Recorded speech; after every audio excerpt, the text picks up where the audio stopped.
I've been interested in art for a very, very long time, from the time I can barely remember. I recently came across my nursery school evaluation, and it was Mike likes to color. So I always drew. I always had a pencil in my hand. In history class, I just doodled all the time. I just was constantly doing it. But I never had any formal art education. It was not encouraged. It was not something that I ever thought I would do as a career.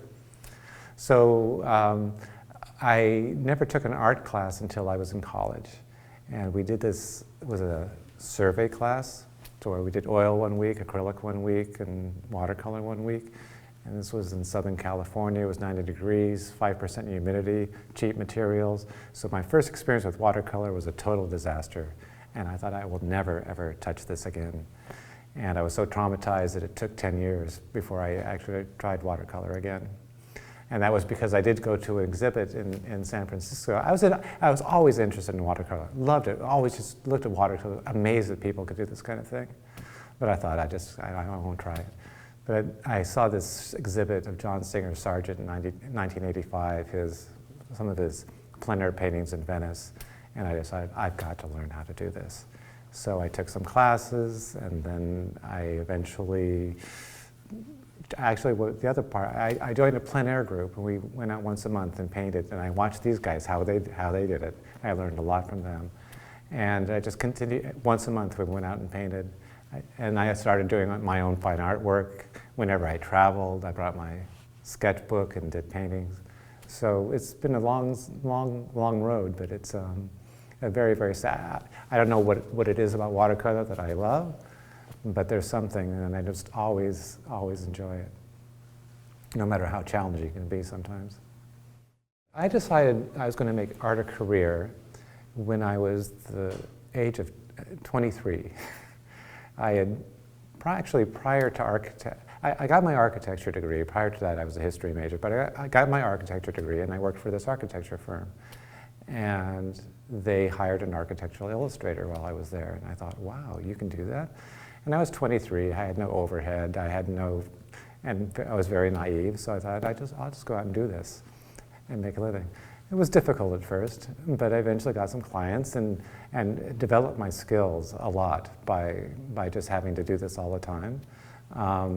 It was probably about 5 years after that point that I saw the John Singer Sargent show and started incorporating watercolor into my professional work, and then developed my own professional career. At that point, I never thought I'd be a fine artist career person, but probably in the mid-90s, by that point, I was fairly proficient at watercolor and really just enjoyed doing my own work. And that's when I really started to think about it. But I was an illustrator, so that was another profession that was related. But the fine art career was something came a little bit later. I find I'm mostly inspired. I do have this architecture background. If I go out, if I'm out plein air painting, I'll wander around and try to find something. Because not just, many artists think I can just paint anything. And it's true, you can paint anything, but it might not be very interesting. So I look around and I'm looking for light, and how light is hitting buildings, how light is hitting streets, just some pattern of light that kind of attracts me. I mean, this is sometimes when you work from photo, and it's like, things aren't right, so you just move it around to make it exciting. But it really is this light hitting things and glancing off things, and the subtle variations of color that you see in buildings, particularly, that really attracts me. But I should also say, though, that a building kind of sitting by itself in the middle of nowhere is not very interesting. A building in the landscape is just, I love painting trees, so if I can find a building in the landscape with the light hitting it just right, that's ideal.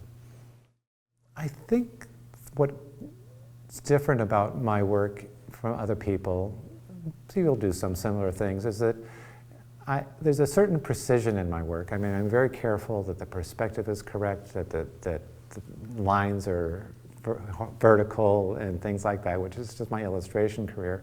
It just that makes things work better. But when I'm actually painting, I never use a ruler, for example, when I'm doing my pencil line work. I want that kind of rough edge. And then when I paint, I try to stay within the lines, but if it doesn't work out, it stays out of the line. So there's certain precision and looseness that goes into my work that I think is a little bit different than a lot of people. And at least I hope that's how it works. But that's what I think about, because when I'm painting, I really try to loosen up and just let the paint do its own thing. So, but there's a certain structure underneath it that kind of makes it hold together. But it's that looseness and precision at the same time. Well, many years ago when I was, this was an architectural illustration project, I was doing the sky and using phthalo blue for the sky. And there's a certain there has to be a certain amount of humidity in the air, otherwise watercolor doesn't go down very well. In fact, it's a saying that I have that the reason the British do watercolors and the Navajos do sand paintings is that you really need to have that moisture in the air. Well, this was a day where there wasn't a whole lot of humidity, and I'm going down the wash, and suddenly it just, I got this huge streak across the whole thing, and I thought, oh my God, what am I going to do now?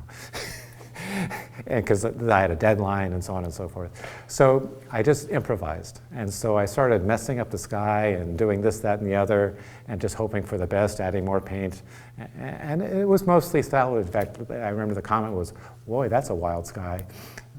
So, but this is true for a lot of watercolor. Watercolor will sometimes surprise you, do things that you don't really expect. Sometimes you make something too dark or too light,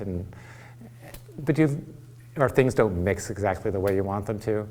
But you have to let it go. And sometimes you'll get these amazing effects that people will just be, how did you do that? You know, so I have no idea, I was lucky. But you have to let watercolor be watercolor and do its own thing. And sometimes it will surprise you. Many times it will surprise you. And you just have to let it go.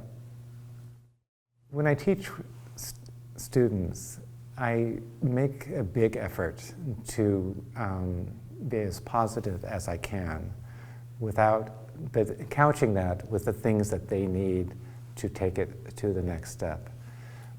I am not the kind of person who says you should do this, you should do that.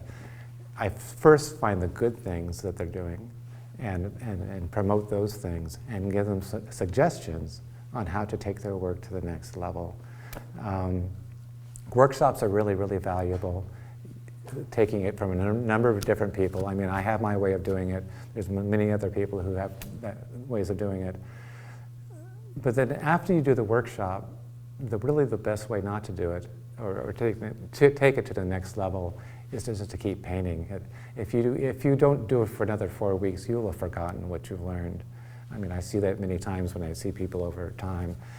They say, how did we do that again? But you have to do it constantly. And it's like playing the piano. If you play the piano and you don't do it for 6 months, it's just not going to work. So you really have to take it seriously and keep working at it. Because watercolor, putting it down, really just, a lot of it's timing and knowing when to do things. And the only way to really learn that is just to constantly do it.